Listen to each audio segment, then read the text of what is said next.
Привет, друзья! Меня зовут Михаил Вобликов, и в сегодняшнем видео мы будем говорить об аускультации первого сердечного тона. Как, возможно, некоторые из вас догадались, это видео на самом деле будет продолжением одного моего очень старого видео, которое было на этом канале несколько лет назад. Я решил, что все-таки лучше поздно, чем никогда, поэтому сегодня мы с вами эту тему продолжим. И в первом видео мы подробно разобрали механизм возникновения первого сердечного тона и его важные характеристики. Сегодня тогда мы будем говорить о факторах, которые влияют на громкость первого сердечного тона. И что самое главное, мы поговорим о различных клинических состояниях, при которых первый сердечный тон может быть либо громким, либо наоборот тихим. Ну что же, и давайте начнем с того, что прямо быстро пробежимся по некоторым базовым моментам, чуть-чуть буквально повторим то, что мы говорили в прошлом видео. Во-первых, должен напомнить вам, что вот эта прямая, которая у меня здесь нарисована, это у нас таймлайн или прямая времени. И на этой прямой времени, если вы помните, у нас была, соответственно, систола, во времени систола, за ней, естественно, следует диастола, потом за диастолой, естественно, должна следовать следующая систола. И также здесь же, на таймлайне в прошлом видео, мы изображали, что у нас первый сердечный тон был в виде такого модного мужчины, если помните, и второй сердечный тон, соответственно, в конце систолы, такая девушка. И давайте очень быстро напомним себе, механизм. Если в двух словах, механизм образования первого сердечного тона заключается в том, что у нас, как вы видите, первый сердечный тон, вспоминаем, в самом начале систолы, возникает он, если говорить простыми словами, в результате закрытия створок митрального и трикуспидального клапанов. Если чуть-чуть буквально подробнее, то в начале систолы у нас желудочки начинают сокращаться. Сначала левый, почти сразу правый желудочек. И в результате в желудочках растет давление. Кровь у нас пытается вернуться назад, соответственно, здесь в левое предсердие, здесь в правое предсердие. Это толкает створки митрального клапана. Давайте покажем, они закрываются. Здесь эта кровь толкает створки трикуспидального клапана, они тоже закрываются. Если вы помните, в результате такого закрытия у нас створки, помимо того, что закрываются, они в силу определенных причин, которые были подробно описаны мной в предыдущем видео, они начинают колебаться. Эти колебания создают, в свою очередь, вибрации, которые у нас распространяются на различные структуры. И в том числе, давайте вспомним, что распространение этих, можно сказать, вибраций или колебаний происходит в том числе на грудную стенку. И именно на грудной стенке в определенных областях, если мы приложим свой стетоскоп, то мы сможем хорошо услышать первый сердечный тон. И еще, здесь уточним, давайте и вспомним, что, в свою очередь, первый сердечный тон, поскольку он на самом деле состоит у нас из двух звуков, это звук, соответственно, закрытия и, можно сказать, колебания створок митрального клапана, плюс второй звук, это звук закрытия, соответственно, и колебания створок трикуспидального клапана. Отсюда берется, это важное разделение, что у нас первый сердечный тон состоит, соответственно, из митрального компонента и трикуспидального компонента. Но мы, если помните, в большом количестве случаев, примерно в половине случаев у нормального здорового человека воспринимаем эти звуки как один звук, первый сердечный тон. Помните, потому что у нас во времени, получается, еще раз, левый желудочек и правый почти одновременно сокращаются. Поэтому тот факт, что у нас чуть раньше звук вибраций митрального клапана, чем звук вибраций трикуспидального клапана, мы можем не улавливать, и эти два, получается, компонента воспринимать в большом количестве случаев как один звук, первый сердечный тон. И дальше, смотрите, учитывая то, что мы только что сказали, во-первых, давайте чуть-чуть изменим то, как мы отображаем графически первый сердечный тон, и покажем, что у нас все-таки есть на самом деле это разделение на два компонента. И эти два компонента, еще раз, это сначала у нас чуть раньше, поскольку начинает сокращаться левый желудочек, сначала у нас возникнет М1, то есть митральный компонент первого сердечного тона, и чуть позже, соответственно, эта часть этой синей штучки, это у нас возникает трикуспидальный компонент первого сердечного тона. И теперь, раз уж мы сегодня говорим, про громкость первого сердечного тона, то давайте сначала внутри самого первого сердечного тона сначала скажем важную вещь. И я думаю, нам несложно будет это сделать, если я спрошу вас, внутри нашего S1 кто будет громче в норме, М1 или Т1. То есть, иными словами, да, митральный или трикуспидальный компонент первого сердечного тона громче. Ну, я очень надеюсь, что, учитывая, опять же, знания из предыдущего видео, вам легко ответить мне, что, конечно же, митральный компонент должен быть громче. Опять же, просто потому, что левый желудочек сильнее, он развивает большее давление, створки, если хотите, более интенсивно смыкаются, и колебания, которые в результате их смыкания возникают или в результате закрытия клапана, они тоже интенсивны, и, соответственно, естественно, М1, то есть митральный компонент первого сердечного тона, по определению должен быть громче, чем трикуспидальный компонент. И из этого можно сделать такой несложный, но важный, да, вывод, который чисто клинически ценен. Он заключается в том, что хотя митральный компонент первого сердечного тона мы лучше всего выслушиваем на верхушке сердца, но при этом, да, мы можем хорошо достаточно выслушать митральный компонент первого сердечного тона и в других точках аускультации. С другой стороны, если мы говорим про трикуспидальный компонент первого сердечного тона, то его мы хорошо можем выслушать только, да, в точке аускультации трикуспидального клапана. Опять же, из прошлого видео, да, должен напомнить вам, что это у нас область, которая располагается в нижней трети грудины у основания мечевидного отростка. Ну или, проще говоря, нижний левый край грудины. Соответственно, там мы сможем хорошо выслушать трикуспидальный компонент первого сердечного тона, а в других точках аускультации, соответственно, мы этот самый трикуспидальный компонент нормально выслушать не можем. И еще давайте здесь скажем, что у нас есть такое общее правило, что первый сердечный тон у нас будет громче, чем второй сердечный тон, если мы производим аускультацию в точках выслушивания митрального клапана и трикуспидального клапана. В этих точках у нас первый сердечный тон будет звучать громче, чем второй сердечный тон. И с другой стороны, да, если мы производим аускультацию в точках выслушивания, соответственно, клапана аорты и клапана легочной артерии, то наоборот у нас второй сердечный тон в этих точках будет громче, чем первый сердечный тон. Ну и здесь я только короткими буквально комментариями ограничусь по поводу того, что первый сердечный тон у нас лучше проводится, а потому звучит громче в точках выслушивания митрального клапана и трикуспидального клапана. Должно быть понятно из моего предыдущего видео. По поводу того, что второй сердечный тон громче первого сердечного тона, если мы выслушиваем в точках аускультации аортального клапана и клапана легочной артерии, может быть не совсем понятно, но давайте ограничимся здесь тем, что скажем, что второй сердечный тон просто, или точнее звуки, да, второго сердечного тона у нас просто лучше проводятся как раз в эти точки выслушивания аортального и клапана легочной артерии. Именно поэтому в этих точках, в свою очередь, второй сердечный тон звучит громче, чем первый. Ну что ж, друзья, давайте теперь после этих вводных моментов переходим непосредственно к разговору о факторах, влияющих на громкость первого сердечного тона. Давайте здесь сразу скажем, что на самом деле на громкость первого сердечного тона влияет множество факторов, но если мы с вами хотим выделить один самый главный, то мы с вами можем это сделать. Давайте скажем, что самым главным фактором, определяющим громкость сердечного тона, является то, на каком расстоянии друг от друга на момент начала систолы желудочков находятся створки митрального и трикуспидального клапанов. Ну и давайте мы для того, чтобы лучше понять этот важный принцип, обратимся к схеме, которая у меня нарисована. И в частности, для начала давайте вспомним некоторые моменты, связанные с диастолой желудочков. Во-первых, давайте вспоминаем, что у нас в начале диастолы, поскольку у нас в этот момент, да, происходит расслабление желудочков, у нас давление соответственно, в желудочке становится, допустим, да, я на примере левых отделов рассказываю, но примерно то же самое, да, происходит и в правых отделах сердца, вы понимаете. Так вот, на момент начала диастолы у нас расслабляется левый желудочек, и давление, соответственно, в нем становится меньше, чем давление в левом предсердии.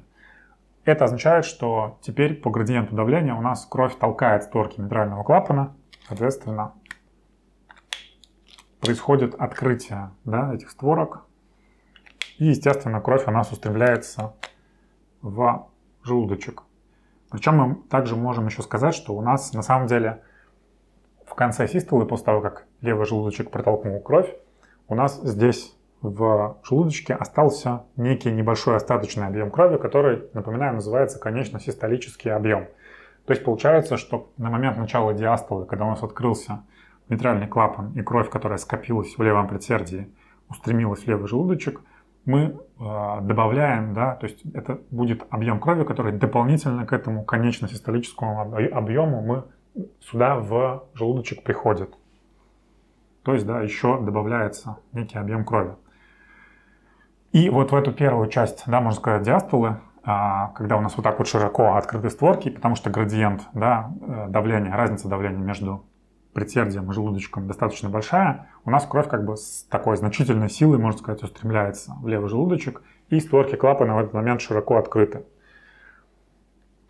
Дальше, в следующий момент у нас можем изобразить, продолжается диастола, и в следующий момент времени, примерно, да, где-то ближе к середине диастолы, у нас кровь продолжает поступать в левый желудочек, но теперь, если вы помните, у нас сюда заходит кровь не которая скопилась в левом предсердии, да, она уже вся успела оказаться в желудочке, а теперь у нас наполнение левого желудочка по сути продолжается за счет чего? За счет того, что у нас из легочных вен кровь напрямую, да, протекает через предсердие в желудочек. То есть если у нас было как-то вот так, теперь у нас дальнейшее наполнение, да, желудочка происходит за счет чего? Оно происходит за счет крови, которая, еще раз, просто протекает через левое предсердие как бы транзитом. И, соответственно, еще дальше, да, под самый конец диастолы у нас происходит еще дополнительно, да, чтобы дополнительную порцию крови в левый желудочек загнать, у нас еще происходит сокращение предсердия. В данном случае левого предсердия. Давайте отобразим это как-то вот так. Это будет означать, что левое предсердие сокращается. И в этот момент левое предсердие у нас получается к той крови, которая, да, у нас здесь уже есть, как-то вот так было обозначено, добавит еще конечную некую порцию, да, тоже крови. И теперь, когда у нас левый желудочек наполнился, да, кровью хорошо, у нас створки, в отличие от того, что вначале они были широко открыты, как у меня это на схеме изображено, теперь за счет этой крови, уровень которой поднимается, эти створки как бы на поверхности крови, да, вот здесь вот, будут ближе друг к другу, да, они за счет того, что они на поверхности крови как бы находятся, который стало больше, да, в левом желудочке, они теперь окажутся не в таком широко открытом положении. Давайте это попробуем как-то изобразить, что они теперь ближе друг к другу, да, если вы сравните вот эту картинку и вот эту, видно, что когда произошло хорошее наполнение левого желудочка, у нас створки митрального клапана оказались относительно близко друг к другу. И, соответственно, в следующий момент времени, когда у нас должна начаться следующая систола, то есть левый желудочек начинает сокращаться, в норме эти створки, которые на таком относительно, да, более близком расстоянии друг к другу находились, они, естественно, у нас смыкаются и начинают, как вы помните, колебаться или вибрировать.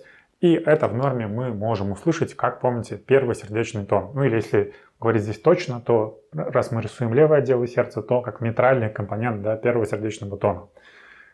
Но так или иначе, если теперь мы представим себе ситуацию, когда у нас по каким-то причинам, допустим, из-за какой-то патологии, сейчас пока не важно какой, да, просто в общем и целом, если мы представим себе, что у нас вот в этот момент, да, перед самым началом следующей систолы, у нас створки митрального клапана располагаются не вот таким образом, а они располагаются вместо этого ближе вот тому, как это изображено вот здесь. То есть они шире, да, раскрыты.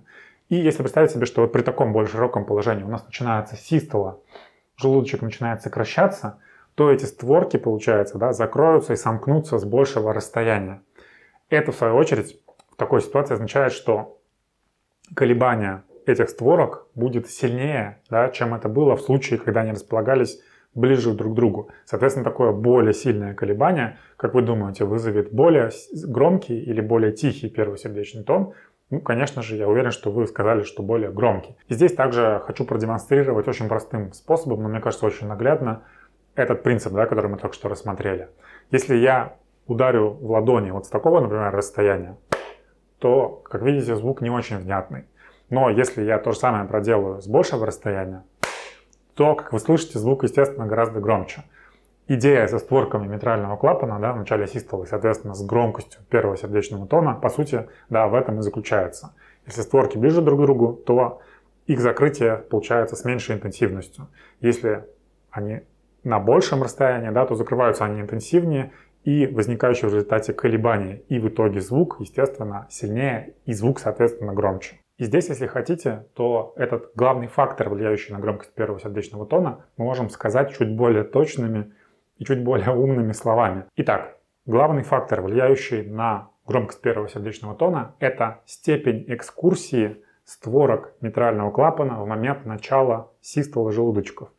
То есть, что такое степень экскурсии? Это как раз-таки вот это расстояние, которое створки митрального клапана до того, как они окажутся в таком положении, где они смыкаются, да, расстояние, которое до этого положения створки митрального клапана проходят. Если еще чуть точнее, то самая главная роль здесь отводится передней створки митрального клапана, или точнее степени экскурсии, да, передней створки митрального клапана до момента, когда она окажется в положении, где створки митрального клапана смыкаются. Теперь дальше мы с вами обязательно также должны сказать, что очень важным моментом, который определяет то, на каком расстоянии друг от друга находятся створки митрального и трикуспидального клапанов на момент начала систолы желудочков, является длина интервала PQ на ЭКГ. Но и здесь нам, конечно же, не обойтись без того, чтобы быстренько вспомнить про ЭКГ и, собственно, про интервал PQ. Для того, чтобы это сделать, у меня есть вот такая вот примитивная диаграмма сердца. Давайте начнем с того, что напомним себе, что у нас в сердце волна деполяризации зарождается в синоатриальном узле. Давайте изобразим, что вот здесь вот в правом предсердии у нас находится синоатриальный узел в районе места, где правое предсердие впадает в верхняя полая вена. В нем зарождается изначально волна деполяризации, которая начинает охватывать, давайте это отобразим, предсердие. Ну и, естественно, распространение волны деполяризации по предсердиям у нас на ЭКГ будет выглядеть или отображаться в виде зубца P. Это первое. Дальше давайте скажем очень важный момент. Он заключается в том, что после того, как волна деполяризации распространилась по предсердиям, для того, чтобы ей дальше распространиться на желудочке, единственный путь, которым, да, в норме волна деполяризации может распространиться на желудочке, это через атриовентрикулярный узел, который, давайте отобразим, схематично располагается примерно вот здесь. То есть, иными словами, да, вот эта граница между предсердиями и желудочками, она является электрическим, можно сказать, изолятором. Она не проводит электрическую активность, не проводит электрические импульсы. Единственное, еще раз, место, да, где это может происходить, это атриовентрикулярный узел. Давайте здесь также скажем, что волна деполяризации через атриовентрикулярный узел проходит медленно. То есть происходит так называемая атриовентрикулярная задержка. И это очень важно. Почему? Потому что, вспоминаем, за то время, пока у нас электрические импульсы задерживаются здесь в АВ-узле, предсердия успевают сократиться и вытолкнуть кровь в желудочке. То есть вот здесь вот, да, в самом конце диастолы, вот эта вот, по сути, картинка, в самый конечный момент, да, предсердие сокращается, выталкивает кровь, и вот эту конечную порцию крови, можно сказать, да, добавляет в желудочке. Соответственно, вот как раз в это время, когда желудочек сокращается, когда предсердие, прошу прощения, сокращается, у нас волна деполяризации задерживается вот здесь вот в атриовентрикулярном узле. И здесь, возвращаясь к ЭКГ, которую я начал рисовать, дальше вот как раз-таки эта самая задержка волны деполяризации в АВ-узле у нас выглядит на ЭКГ как прямая линия, или, иными словами, изолиния. Можем здесь быстро сказать, что она выглядит в виде такой прямой линии по той простой причине, что электрические векторы, которые здесь в АВ-узле образуются во время прохождения здесь волны деполяризации, они очень маленькие, и электрокардиограф их просто не улавливает. Ну и дальше, если быстро вспомнить по поводу, да, того, что дальше происходит на ЭКГ, то идея заключается в том, что после того, как у нас после вот этой задержки волна деполяризации выходит из АВ-узла, дальше она оказывается в структуре проводящей системы, которая называется пучок Гисса. Как вы, возможно, помните, у пучка Гисса есть, соответственно, правая и левая ножки. Дальше у нас, соответственно, волна деполяризации как раз-таки по пучку Гисса и по его ножкам быстро распространяется и начинает распространяться как раз-таки дальше на желудочке. И когда это происходит, распространение волны деполяризации по желудочкам происходит, напоминаю, в 3 этапа. И, соответственно, этому мы видим дальше на ЭКГ 3 зубца. Q, R и S. Да? 3 этапа, соответственно, 3 зубца. И все вместе это, да, помните, комплекс QRS, который отражает распространение волны деполяризации по желудочку. Ну и в конце у нас еще появляется зубец T, который отображает у нас реполяризацию желудочков. Теперь на нашей электрокардиограмме больше всего нас сейчас интересует вот эта ее часть. И давайте вспомним, что зубец P вместе вот с этой изолинией, получается, означают, что они отображают у нас прохождение волны деполяризации через предсердие и через атриовентрикулярный узел. И вместе, да, получается зубец P и эта изолиния называются интервал PQ. Этот интервал в норме у нас равен от 0,12 до 0,2 секунды. Теперь давайте себе представим, что у нас по какой-то причине, пока не важно по какой, происходит укорочение, да, укорачивается у нас этот самый интервал PQ и, например, выглядит вот так вот. И, как видите, он стал значительно короче. В частности, вы видите, что изолиния, которая отражает у нас прохождение волны деполяризации через АВ-узел, стала тоже короче. То есть, иными словами, теперь у нас волна деполяризации проходит через АВ-узел быстрее. Это значит, что желудочки охватывает желудочки. Волна деполяризации тоже быстрее. То есть, иными словами, они начинают сокращаться раньше. Теперь давайте подумаем, что это значит в отношении механической, да, активности предсердий. Это означает, что предсердия, да, еще у нас продолжают сокращаться и выталкивать кровь в желудочке. То есть клапан, да, например, митральный, у нас при этом еще широко, можно сказать, открыт. Створки находятся далеко друг от друга, потому что еще мы проталкиваем, получается, поток крови в желудочке. Соответственно, если в этот момент у нас желудочки уже начинают сокращаться, получается, что вот с такого более, да, открытого положения, при более большом расстоянии между створками, у нас начинается закрытие митрального клапана. Соответственно, мы с вами знаем, что если у нас степень экскурсии, да, то сколько расстояния проходят створки перед тем, как захлопнуться, больше, это означает, что первый сердечный тон в таком случае будет громче. То есть мы можем сделать вывод, что если у нас интервал PQ короче, это означает, что первый сердечный тон в таком случае должен быть громче. И давайте запишем, да, у нас получается важный принцип. Если интервал PQ у нас укорачивается, уменьшается, то S1, то есть первый сердечный тон, у нас будет громче. Теперь берем противоположную ситуацию. Скажем, у нас есть электрокардиограмма, в которой, наоборот, по каким-то причинам у нас интервал PQ длиннее. Соответственно, QRS, то есть, да, электрическая, а значит и механическая активность желудочков начинается, соответственно, позже. Теперь опять, если мы подумаем с той же самой точки зрения, теперь у нас вот эта изолиния стала длиннее, значит, волна деполяризации дольше задерживается в АВ-узле. Значит, что это значит для предсердий? Для предсердий это значит, что у них есть время полностью, да, выбросить или полностью, можно сказать, опорожниться и протолкнуть кровь в желудочек. Соответственно, если у них есть на это достаточно времени, то в конечном итоге, да, когда они закончат проталкивать кровь в желудочке, у нас створки клапана, ну, допустим, для примера митрального, да, окажутся теперь по сравнению с тем, что было перед этим, они окажутся, поскольку желудочек будет хорошо заполнен кровью, они на поверхности крови окажутся в более близком друг к другу положении. Это, в свою очередь, означает, что когда они будут закрываться, когда желудочек начнет свое сокращение, они будут закрываться с меньшего расстояния, то есть степень экскурсии створок будет меньше, а это мы с вами знаем означает, что громкость первого сердечного тона в таком случае будет тише.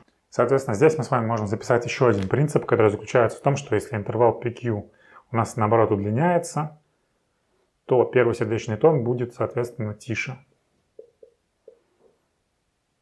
Ну что ж, и вот здесь мы с вами уже можем начать приводить конкретные клинические примеры состояний, при которых у нас, соответственно, укорачивается или наоборот становится более длинным интервал PQ. Давайте начнем с первого варианта, ситуации, при которых у нас интервал PQ может быть укорочен. И первый пример, который я хочу привести, это так называемые синдромы преждевременного возбуждения желудочков. И самый, наверное, яркий представитель, да, и самый наиболее частый среди синдромов преждевременного возбуждения желудочков, это у нас синдром Вульфа-Паркинсона-Вайта или ВПВ-синдром. И давайте здесь очень быстро, хотя бы в общем скажем, да, что при этом синдроме происходит и почему мы при нем ожидаем укорочения интервала PQ. Итак, у меня вот есть еще одна примитивная диаграмма сердца. И давайте скажем самое главное про синдром ВПВ. Это то, что при этом синдроме у нас между предсердиями и желудочками, давайте это отобразим, появляется аномальный пучок. Он называется пучок Кента. Естественно, если это аномальный пучок, конечно же, да, он как раз-таки в норме его не должно быть. И что самое главное, это то, что этот пучок Кента является структурой, которая может проводить волну деполяризации. То есть получается, что, еще раз, да, вспоминая, в норме у нас между предсердиями и желудочками единственный путь, по которому волна деполяризации должна проходить, соответственно, от предсердий к желудочкам, это атриовентрикулярный узел. Но у таких пациентов появляется этот дополнительный пучок, который тоже может проводить волну деполяризации. И что самое главное, по пучку Кента у нас эта волна деполяризации добирается или добегает, если хотите, до желудочков быстрее, чем через АВ-узел. Из-за этого получается что? Из-за этого получается, что у нас волна деполяризации, да, вышла из синоатриального узла, распространяется по предсердиям, и она успеет распространиться, да, и дойти до желудочков быстрее, чем, получается, та ее часть, можно сказать, да, этой волны деполяризации, которая пошла через АВ-узел. Соответственно, да, через АВ-узел она медленно по сравнению с пучком Кента идет. В итоге получается, что у нас, естественно, прибегающая сюда быстрее, чем обычно волна деполяризации, вызывает как раз-таки преждевременное, получается, сокращение желудочков. Соответственно, если электрическая активность у нас охватывает желудочки раньше, чем обычно, и их, соответственно, механическое сокращение начинается раньше, чем обычно, давайте смотреть, как это выглядит на ЭКГ. Так вот, классически при синдроме ВПВ у нас ЭКГ будет выглядеть примерно вот таким вот образом. Что мы здесь сразу видим? Ну, во-первых, мы сразу видим, что как раз-таки интервал PQ у нас в данном случае укорочен. Почему? Потому что комплекс КРС, естественно, начинается раньше, потому что у нас по пучку Кента волна деполяризации быстрее доходит до желудочков, чем по атриовентрикулярному узлу. Соответственно, желудочки, да, их волна деполяризации начинает охватывать желудочки вот отсюда, а не классически, как это происходит в норме, когда у нас волна деполяризации выходит из АВ-узла. Из-за этого, да, помимо того, что у нас интервал PQ укорочен, мы еще видим вот такой вот интересный, да, здесь вот такое вот интересное начало комплекса QRS, и оно, как видите, такое сглаженное. И как раз-таки, да, оно вот таким образом выглядит именно потому, что у нас вот отсюда, да, распространяется по желудочкам волна деполяризации вместо нормального обычного пути. И давайте скажем, что вот это вот как раз-таки классический признак синдрома ВПВ называется зубец дельта. Ну и если у нас электрическая и механическая активность желудочков начинается раньше, то что мы с вами можем сказать про состояние в этот момент створок митрального клапана? Надеюсь, вы уже поняли, да, что я веду к тому, что, естественно, желудочки начинают сокращаться раньше времени. Это значит, что предсердия не успевают, да, закончить, получается, свое сокращение, то есть полностью опорожниться и отправить кровь в желудочки. Соответственно, у нас получается ситуация, когда кровь все еще поступает из предсердий в желудочки, клапан, да, как бы широко открыт, можно сказать. Створки у нас, соответственно, когда начнется преждевременное сокращение желудочков, в частности, например, митрального клапана, пройдут большее, чем обычное расстояние, то есть сомкнутся с большего расстояния. А вы знаете, что это означает, что в результате у нас первый сердечный тон будет громче. Соответственно, что мы можем сказать про синдром ВПВ? Мы можем сказать, что, естественно, при нем у нас первый сердечный тон мы ожидаем, что будет громче. Или иными словами мы можем сказать, что поскольку у нас при синдроме ВПВ укороченный интервал PQ, естественно, по нашему правилу мы ожидаем, что у нас будет громче первый сердечный тон.